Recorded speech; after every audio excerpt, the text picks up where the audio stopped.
What's up, everybody? This is Mike Manzer here with another Manzer Faust Productions video, and today I'm gonna finish up the run of vinyl tags I've been doing the last week. I did the cassette tag on, I believe, last Wednesday or Thursday. I did the metal tag over the weekend and the punk tag as well. And those have been doing very well. I've been thrilled with the attention that those videos have been getting. You know, nothing extraordinary. I haven't hit 1,000 on any of them yet, but it's still cool. Like, I'm like doing this channel. I like talking to y'all about music, and I got some stuff planned on the way. I also did on Monday, you could go back and check out my Vinegar Syndrome unboxing video for the month of January 2023. I'm a subscriber, and I love getting this stuff in the mail and talking to you guys about it.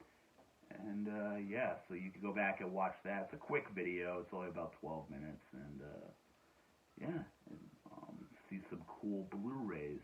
But now it's on to the final segment for the vinyl tag, and this is the non-genre specific traditional vinyl tag.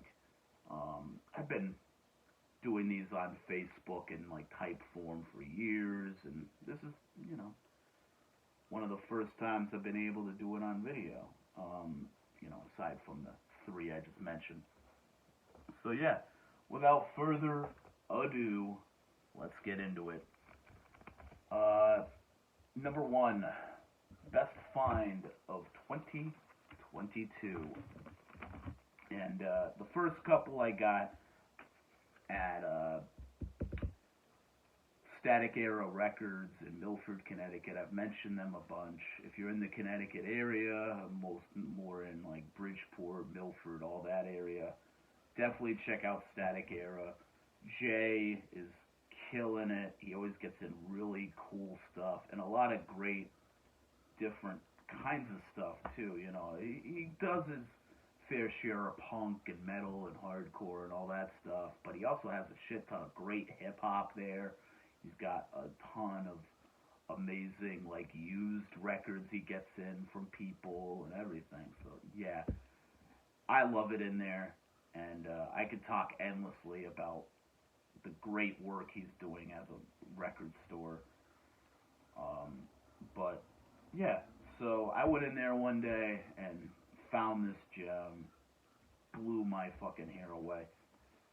That's Tom Waits, Frank's Wild Years. Starting a bit. This is from, I believe it's 87. Yeah, 87.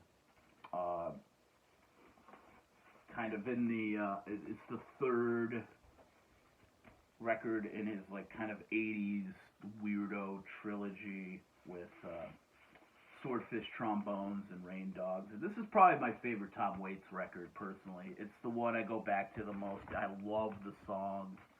Like, there's so many kind of anthemic, yet like kind of emotionally like riveting songs with story behind it, of this kind of washed up kind of lounge singer wandering through this like wasteland of Vegas, New York, I guess. Just like, it's amazing. Straight to the Top, they have different variations on all the songs. Like Straight to the Top has a variation that gets a lot more kind of warped and crazy. I guess that's when it moves to Vegas, but More Than Rain, Blow Wind Blow, Temptation, I'll Be Gone, Yesterday Is Here, Frank's Theme, which is a great little ending to the first side, and it's just gorgeous.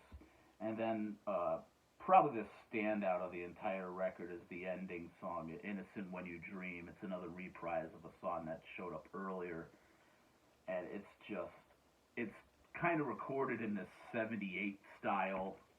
It sounds like a 78 record, very like, but it has this kind of nostalgia to it, this beautiful kind of lost era to it, and it's probably his best record, in my opinion.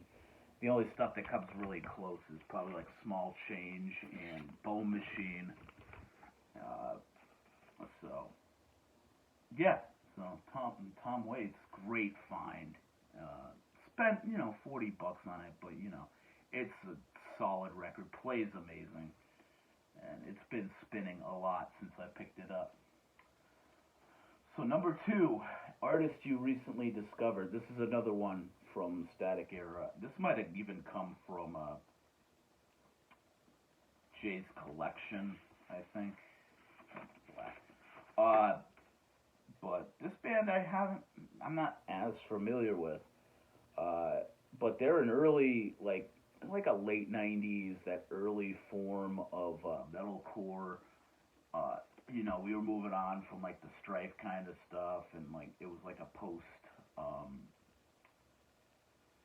you had stuff like Dead Guy and all that kind of stuff, which is more in the noise rock kind of form. This is going more towards what metalcore would become, with stuff like Botch. I guess Converge can work into there. All the different bands. This band's from Belgium, which is kind of cool. I always like a lot of cool Belgian music. And yeah, so this is Deformity with Murder Within Sin, and this is really good. I really dig the early, late 90s into 2000s, like formative, like metalcore, before it became really like kind of scene-oriented kind of stuff. And it's a solid record, great recording. It's definitely got like a lo-fi feel to it, but it's still like the bass is really punishing. It's still got a shit ton of like old school death metal kind of vibe to it. So really cool. I'm happy I got that. Okay, number 3, A Perfect Album. I got plenty of albums that I could have picked for this. But I went with one that is definitely in like my top 5 favorite, most important albums in my life. I used to wake up for a long time, blast this album. This was like my cup of coffee record. It's Neil Young, After the Gold Rush. I have like 4 copies of this. Like everybody in my family ended up having a copy of this, and a lot of Neil Young stuff like that. I got multiples of a few of his records. I love Neil Young, like the early 70s, like he could not be stopped. After the Gold Rush, everybody knows This Is Nowhere, Harvest, On the Beach. I really love Tonight's the Night. It's just like a certain vibe that I can't get into all the time. But yeah, he was just doing amazing music. He pretty much kept on throughout the 70s. Even some of his like wacky 80s stuff I could still kind of get down with. I have that goofy rockabilly record, Neil and the Shocking Pinks. I can't remember the actual name of it, but like it still rips. I'm not even a rockabilly guy, but it's still fun. But yeah, you can't beat the iconic status for me that After the Gold Rush holds. It's just such an important, beautiful album to me. So I don't think I need to say more than that. So number 4, a song that made you cry or get close. All right. I got plenty of songs. I'm not afraid to admit that I'm an emotional person. I listen to a lot of emotional music. I got a cut off with emo when it became less about being emotional and it became mall emo and the scenester stuff took over. So, but man, this album is heartbreaking. And if I had to pick a song, it's like the second to last song. And if you made it up to that point, you're just destroyed. And it's just that final knife. Closer by Joy Division. Pretty minimalist cover. I believe this is an OG off of Factory. I got this years ago at Mystic Disc in Mystic, Connecticut. And yeah, dude, I love Unknown Pleasures. I got a copy of that as well. But once you reach the Eternal on side B, it just seals the deal. It's just the most devastatingly beautiful, heartbreaking record. The story behind it, this came out, well, I think it was like a month after Ian Curtis died. Ian Curtis was the singer. Obviously, the rest of the band went on to form New Order and was very successful with that later on. But Joy Division is just like such an important band to me. It's just so devastatingly gorgeous. The production on it is perfect. Martin Hannett just did shit that nobody was thinking of at the time, and it's just such an important band to me. So I went with that. It's a doozy. Okay, so number 5, terrible album cover. I went with this Richard Pryor one I got recently, Black Band and the Blacksmith. I just think that cover sucks. It's very discount record, almost like a bootleg kind of feel. Not much on the back. It's not a bad record. There's so many of those Richard Pryor records to choose from. I just thought that cover was pretty stupid. Not much else. Got it at Game Exchange for a couple of bucks. Alright, so number 6, an album that would surprise your friends. I mean, my friends all know I'm a freak with music and stuff, but I went with Tears for Fears, Songs from the Big Chair. One of my favorite albums of all time. I grew up listening to all my parents' records of, shit tons of blues and, classic soul and all that kind of stuff. But what I really loved out of it was, the new wave stuff. They had so much good new wave. B-52s, Tears for Fears. They loved the Talking Heads and all that stuff was in there. Blondie, Frankie Goes to Hollywood. I think they even have a couple of modern English albums. It's just great stuff. I love early synth music and that new wave feel of the 80s. It might sound a bit dumb because I'm such a punk rock guy, but it's that was my original music. The Cars, all that stuff is just extremely important to me. It's just great melodies, and Tears for Fears is just the closest to what I want out of that music. It's so emotionally riveting, but it's also just the orchestral nature of it. It's bigger than a lot of music from that time, and it's got a little bit of goth, not too much goth, but it's got that fine pop kind of epicness that you would find in the 80s. I just adore that record. Guilty pleasure, another term I can't fucking stand. So that's number 7. I don't know if this is even guilty. I more went with it because the artist is a little sketchy now. May he rest in peace. He was always kind of sketchy, but I went with Rick James, Street Songs, and this shit is a bop.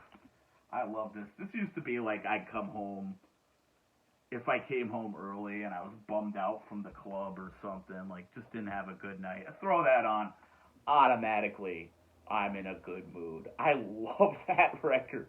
It's just so much energy and fun and stuff. And I love a lot of that early 80s funk stuff. I more go towards the Prince and the time, the Prince stuff and the Time and all that kind of stuff. But man, Rick James is nothing to fuck with. That's such a classic fucking party record. So yeah. Number 8, album it took you the longest to find, and this is a new score. I've been after this forever. Unfortunately, every time it's gotten reissued, it's sold out instantaneous. But Bridge 9 recently repressed a ton of their stuff. I guess the 25th anniversary, because they did it all in this weird kind of silver color. And, you know, it was $25, maybe 29. I can't remember, at Static Era once again. So I thought, fuck it, I'm buying this. I've been wanting this forever. And it's going for ridiculous money on Discogs. Any other copy of it. So, finally got a copy of Have Heart, The Things We Carry. This is, I believe, from 2003 or 2005, 2006. Alright, so, I love Have Heart. This is probably my favorite record of theirs. The follow-up I wasn't as big on for years, Songs and Screams of the Sun. I think if I go back to it now, I would love it. The live versions of those songs are amazing. Silver vinyl. They did this style with a ton of their reissues this year. Sounds amazing. You know, it's a great sounding record. Probably one of the most important hardcore records to me. And I've been listening to that a lot the past few years, ever since COVID. I've had that and Black Sails in the Sunset constantly in rotation, just blasting that stuff. And it's really helped get me through a lot of these hard times. So yeah, classic straight edge hardcore from the early 2000s. Really like one of the top tier of those like straight edge revival. Very Strife influenced. Love it. Number 9, your number 1 most wanted. So I have this fan club pressing of this, but I've always on the lookout for an OG. Goes for about $175, and I'm willing to pay that. It's such like a great record. The original's on like a flexi, so I probably never play it. I hate playing flexis. It doesn't. The needle doesn't stay as put as well on flexis, I find. I don't know. Maybe it's me. But, Confuse, Nuclear Addicts EP. Maybe not the best Confuse material, but, you know, I love this record. Noisy, like, thrashy, unhinged Japanese hardcore, real lo-fi, a lot of great feedback, you know, all that stuff I looked for in the early years of consuming that stuff. They, you know, Guy, and later on the Swankies and stuff, and even they went in more of like a pogo direction on 1 or 2 records and stuff, but they were always solid, great material. I also want to get, this is pretty common, but they have 2 different LP versions compiling everything that they did, so I want to pick those up. I think they're bootlegs, but they're pretty well made, so no complaints. Okay, so number 10, favorite new release of 2022. Now, like, I didn't buy any new shit from this year, you know, new music, but this was reissued this year, and I love this record. I love this band. I have a ton of their material. But this one I didn't have. I had it on CD for years, and that was fine, but I couldn't pass this up. So, yeah. Pavement, Slanted, and Enchanted. And this is a repress from 2022, I'm pretty sure. I might be wrong, but this is an amazing record. If I had to go with my favorite by them, I'd go probably Wowie Zowie. I just like the kind of Captain Beefheart, Zappa-esque stuff on there. Cool little like marble red and black vinyl. And yeah, Pavement, amazing stuff. You know, if you know the Fall or the Pixies, it kind of melds those kind of 2 sounds together. Yeah, classic. Number 11. I'm trying to speed through these. This is actually going longer than my videos have been going typically, but that's what it is. Number 11, an album with an animal on the cover. Pink Floyd, Adam Hart Mother. I love this record. Like, Pink Floyd, and it's during that Pink Floyd period where they were just cranking out classics. I really love Metal, which came after that, and that and Metal kind of share the same thing. It's like a giant side-long suite, and then the other side is like a lot of odds and ends. I think Metal actually works better. Echoes is a better song composition, and then the other side has a lot more anthemic kind of stuff, and then also has a damn Seamus the Dog song, which I can't stand, but that's what it is. It's a gimmick. Alright, so, yeah, but anyway, moving on. It's Pink Floyd, not much to say. That's more of like a orchestral sounding album. It's still really cool, though. Great psychedelic stuff. Alright, so, number 12, an album with a story. So, I went to Asbury Park back in 2016 to catch Punk Rock Bowling. It was like the first year they did it there. I don't know how many times they did it there. I hated it at the venue. The show was great. It was a bunch of bands I wanted to see forever, and I had a real good time. It's just like the venue did not do it for me. I'm not big on that kind of giant venue situation, but on Saturday, the second day, I went with my dad, and we went downtown to Red Bank, because I'd never been in New Jersey before. I knew nothing about it, and they had a record store there across from, we had to stop in Jay and Silent Bob's Secret Stash, which was awful. I hated it in there. It was all overpriced, kind of bullshit. Nobody really working at the time, so it just sucked. I wanted to get out of there quickly, and went across the street to Jack's, I believe it's called. It's been there forever. I think it's the building that they shot not Jersey Girl, Chasing Amy in. Above was their apartment. And it's a sick record store. I don't know. New Jersey has its own vibe. I'm not going to talk about it. But anyway, so I grabbed a few records there, and kind of a shitty story, but I love this.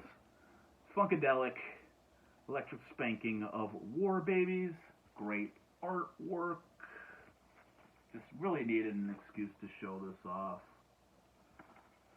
But yeah, it's a great record store, great, kind of stuff. They actually have like a little music shop in the back with like guitars and sheet music and all that kind of stuff. So yeah, I'd go back if for whatever reason I'm in New Jersey. I really am focused on trying to get to Princeton Record Exchange. So if I ever go to New Jersey again, it's probably for that. An album from a faraway land. I went with Black Monk Time by the Monks. Record I try to turn as many people on to as I can. The Monks were a band of American GIs towards the beginning of the Vietnam War.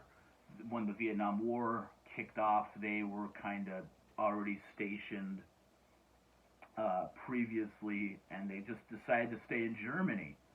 I guess some of them had girlfriends, and they started performing as like a little group, and then met these like kind of like advertising art school kind of people that reformed them and kind of gave them this look of the shaved in the middle of the heads. They looked like monks. They had a giant altar that they would put on stage for the keyboardist. They had a banjo player who would basically just strum kind of a rhythmic, percussive kind of beat, and did this really offbeat, out there kind of take on the beat music that was happening at the time. Stuff like the Beatles and Jerry and the Pacemakers, all these bands that would play around Hamburg.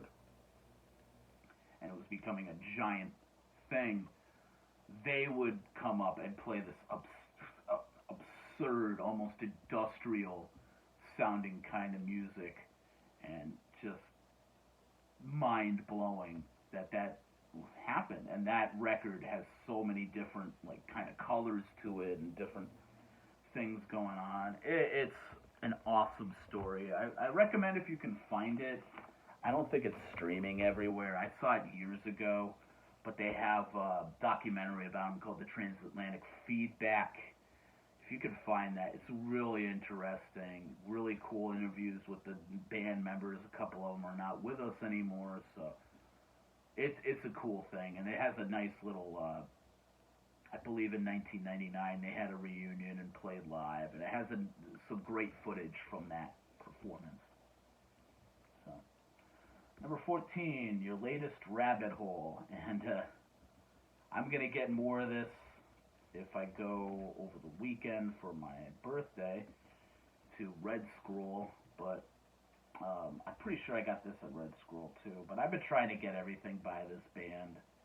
They've been releasing a shit ton of their old demo and rehearsal tapes that were traded amongst friends back in the 90s. And Iron Bonehead out of Germany has been cranking these out. That's Moonblood. I talked about them in a previous video for their album Blutenkrieg. Great raw black metal out of Germany, very epic, a lot of great power metal influence, the guitars, a little bit of punk rock energy. The gallop is very heavy in a lot of the songs, and these are very lo-fi,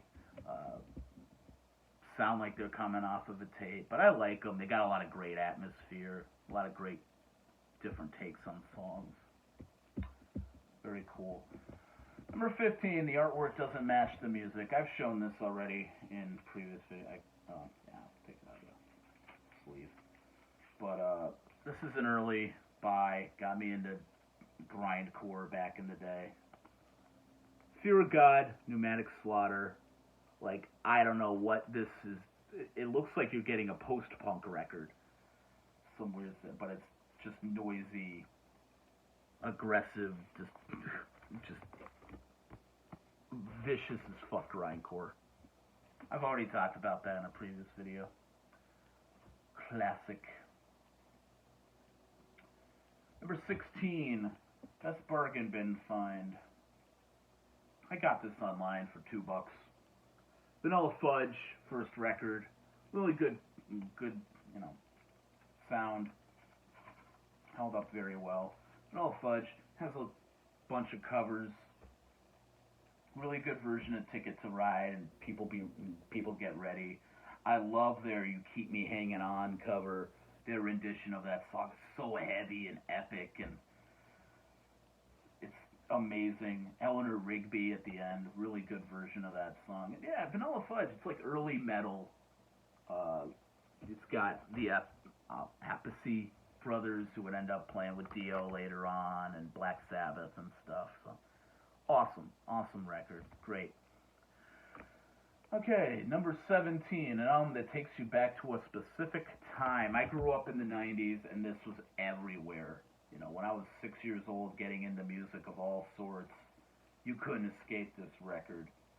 And I still love it. It still brings me back to 1995 and 96. The Fugees, The Score, their second album, and just it's a masterpiece. It's an icon of that 90s. It's got a pop sensibility to the hip-hop sound, but it's rugged as fuck. I feel like not a lot of people talk about how just rugged the delivery on Wyclef's verses is, and Lauryn Hill was such a great MC back then. The whole band comes together. I even love Praz, which a lot of people are like trying to write him out of history for some fucking reason. I don't think he's that bad. He's got some good lines on the album. So, yeah, it's classic. So many hits. Number 19. 18. My bad. Wild Card. So, I guess it's just pull out a record out of the blue, stuff you wouldn't normally talk about. And this kind of goes with the Monks record. I found out about this through like lists of weird out there records. There was one by Mojo, Left Field Records and stuff like that. And this record, man, for being from like 67 or 68, whenever it was, is just miles ahead. People talk about Sgt. Pepper and all that shit all day, but the recording techniques used on this record and just so advanced and ahead of their time. Nothing touches it. United States of America, just it uses a shit ton of great samples of like circus music and weird kind of marching band stuff and great vocals, female and male vocals throughout the record. There's a lot of studio like reverb and different like effects added and everything like that. It's just such a great listen. It's kind of this like reflection on like the American dream and the distortions it goes throughout time and everything and aging. So yeah, I'm not gonna spend a lot of time on the. So get two more. Last album I'll show is an album or artist you can't seem to get into. I got a ton of my parents' stuff, and I love a lot of it. You know, having that shit got me back into like Fleetwood Mac and a lot of that kind of stuff. A lot of the great soul music. But there's one band my mom loves, and I cannot get into it. The vocalist, everything like that. I just picked a random album from them. I don't know what fucking album's which. Chicago. I mean, this is not my thing at all. I'm not a big Steely Dan fan either, but I could get into that way more than I can Chicago. It's lounge music to me in the worst way. So, I don't know. I got a ton of those. Maybe one day I'll try to dig into it, but I'm not looking forward to it. And number 20, final aspiration for 2023, buy more fucking records. Last year was a wash. I hated it. You know, it gave me some stuff to talk about, and I was able to fill these videos, but I need to get my game up. I need to buy more this year. I need to up my game. And, yeah, so, you know, and that's it. Like, that's it. That's all my vinyl tags for this year. I'm happy that people have been coming out and commenting and watching these and enjoying them, man. I love doing this. I'm really getting into this channel, and I'm really excited about bringing you guys more stuff. I'm going to start doing some artist spotlights, some label spotlights, maybe a little bit of a regional thing where I'll go over to stuff in Japan and talk about a lot of that, Finland, Sweden, maybe even like weird places like Switzerland and Bosnia and Portugal, Brazil. We will see. I'd love to do something on German thrash, a bunch of this stuff. I got stuff to talk about. I love this. So if you love it, you know, keep watching, keep liking, and subscribe if you haven't yet. And yeah. So I'm on social media, Instagram, The Hordes of Manzerfaust. You can find me there. On wherever you get your podcasts, I have Night Cult, NITEKVLT. Next Tuesday, I'm recording an episode on the January 2023 releases of Vinegar Syndrome. Going to be talking about From Beyond, their giant new box set of Hong Kong Category 3 movies. Really looking forward to diving into that. Frostbiter, which I already watched. It's kind of like a trauma take on more of like a Evil Dead kind of vibe. Really fun. Low budget, but like with a lot of heart and it's just a great fun movie. And Infernal Rapist, which I don't feel good saying that title, but it's a good flick. It goes there. I'll say that without spoiling too much. So you could find that on wherever you listen to your podcast, and that's it. So this is Mike Manzer with Manzer Faust Productions. Keep spinning fucking records.